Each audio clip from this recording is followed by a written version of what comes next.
All right, ladies and gentlemen, the Flyers are kind of back. Kind of back. I'm not going to get too excited. Going to try not to get too excited, but I am going to get excited.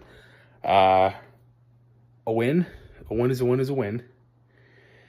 After the absolute debacle of what last game was, they find a way to bounce back in a really good way. There was a lot of things that happened tonight, and with the wild card standings, the Flyers are only 1 point back. Obviously, they have more games played, but they're only 1 point back. It's definitely a more encouraging thing to see. And basically, they have to win out. They have 2 games left: New Jersey, Washington. They're both at home. It could come down to that last game against Washington. Islanders won in overtime. They have 88 points. They stay in third. Pittsburgh won. They beat Detroit, so the Red Wings get 1. They have 85. Flyers got 2. They had 83. They now have 85. Washington lost, and they have 85. So that leads Pittsburgh. It's the second wildcard team right now with 86. Detroit, Washington, and the Flyers with 85. And the Islanders still in third with 88. So this is going to be an interesting way to kind of end the season. This is a really good win. In a lot of ways, this was a win that you needed. The Flyers lost this game.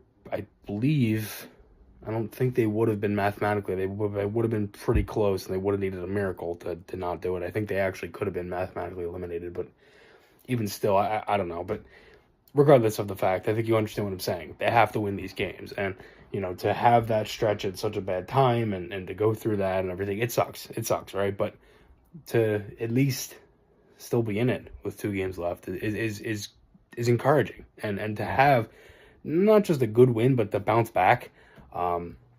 That was a really, really good bounce back win. I mean, a lot of guys played well. Like Konechny, I thought, had a really good game. Bobby Brink had a really good game. Noah Cates has really turned it on offensively towards the end of the season.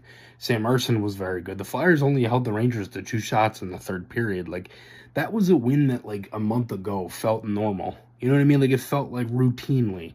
And now it actually felt different because it was such a stretch where the Flyers were just bad for those couple of games there. So, unfortunately, that's kind of how it went. I mean, I thought the first period was good. I mean, you get the opening goal, obviously. And from the way that was kind of going, and I'm like, all right, they have the lead. Really nice pass by Konechny. Good shot by York. Flyers had some chances, and they got in a little penalty trouble. I didn't love the call on Johnson. They called it a charge, and he left his feet. I don't know if it's really a charge. Like, I feel like a charging is a different type of call, even though it's kind of in the rule book as that. Like, I don't know. I didn't love the timing of that. So Panarin would tie it. 1-1, and at that point, there's nothing Ersson can do. Like, it's a howitzer. It's Panarin. I mean, they're, it's just that's just how it is. So they tie it. Flyers again. They had their chances. They get one early. Bobby Brink throws one at the net, goes off of. It looked like it went off of Paling and ends up counting as Brink's goal.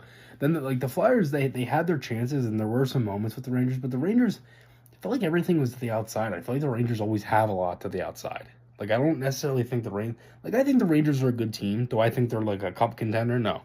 I think they're good. They're obviously going to win the East, and they're going to be the number 1 seed in the East. But I don't necessarily think that they are that much of a threat. I think the Flyers could beat them if they did play them. And they probably won't, but they could. And again, that's if they make the second wildcard spot. They have to, obviously win out. And if they win out, they have 89 points. Islanders already have 88. So I don't think anyone's really catching the Islanders, unless the Islanders lose every game, which that feasibly could happen. We saw with the Flyers. We've seen it with Washington. The Islanders aren't that great of a team in their own right. So really none of these teams are. But still, it's tight. Some teams are playing well. Pittsburgh is finding ways to win. The Red Wings are finding ways to stay alive. They were down by 2, and they came back in the third to at least get a point.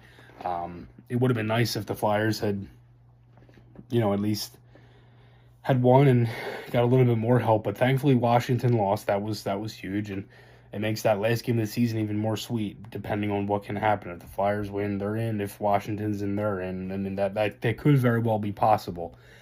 As for the third and the second, I mean, like I said, like, the goal at the end by Konechny, I mean, it's a beautiful goal. Like, it's a rush one way where Zibanejad gets stripped, and Konechny, he was just on it, and it just felt like so refreshing. It felt like so many guys were just like fighting it and struggling, and they finally find one to get a win. They find a way to get a win.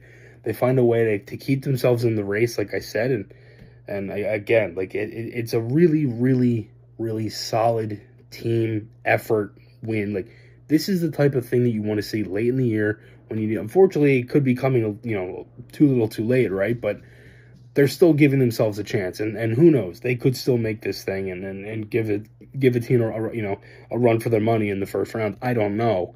But the fact that you can go in and you have a third period like that where you're up 3-1 and you got an insurance goal from a guy, 𝐿𝐿𝐾𝐄, who struggled to get some offense this year. He's got a 5-game point streak. He's had some really big goals. He had the goal against the Islanders. I believe he had the goal in Buffalo. Has a goal tonight. Like, he's had some really good moments here, and he gets on the board and adds to it, and that was pretty much all she wrote at that point. It was good night Gracie for the Rangers, and Flyers, they get 2 points and they really shut it down. So again, a really solid game. I thought Brink, like I said, I thought Brink was really good tonight. I think this is one of the better games from Brink in his whole career. Brink is a guy for me that a couple years ago, I remember watching a game upstairs in the press box. Later in the year, it was late in 2021-22 when Brink was, and there was like, he came up and played like 10 games to end the year. There was like him, Adder, a couple other guys. It was the dreaded 21-22 season. So call out Brink. We're watching him on the power play, and I'm like, he's got some good moments there. Obviously, he's smaller and only played a handful, a cup of coffee in the NHL at that point. But I was like, he definitely has some room to improve there. But you can see it. Like, I mean, obviously he had to improve, but you can see the skill set he had on the flank and on the wall. I don't love him on the right side. I'd rather him be on the left side if that's the case. I wonder what a guy like him could be at the side of the net. I don't know if they would try that because he's not huge. Net front and all that too. I don't know if they'll try that at some point. They did have Paling on the first power play tonight, which I'm not a huge fan of, but I get it. If for speed and entries and all that too, like, all that makes sense. So like, at the same time, I can see kind of both of those and kind of the whole thing there. So with the Flyers and just kind of how tonight went and having a really solid win, they did get a little bit of help, which is good. I mean, that's something you need, and a lot of guys stepped up. I thought Couturier had a good game. He basically made Cates' goal off the wall. Urson was very good. He made some really good saves, I thought, and the Flyers, they defended well too. They didn't give the Rangers anything in the third, and that's the type of stuff you want to see late in the season. So, thank God that streak is over, and they had the 8-game losing streak, and that ends. And now they can see what these next 2 games are, and if you can kind of follow that up, and we'll see where it goes. So hopefully they can kind of go out with this season with a bang with a couple of wins and hopefully get in. We'll see. It'll be interesting. Thanks everybody again for all support as always. Make sure to check out Maher Media and all the things that we do. And I'll talk to you guys all again next time. See you guys.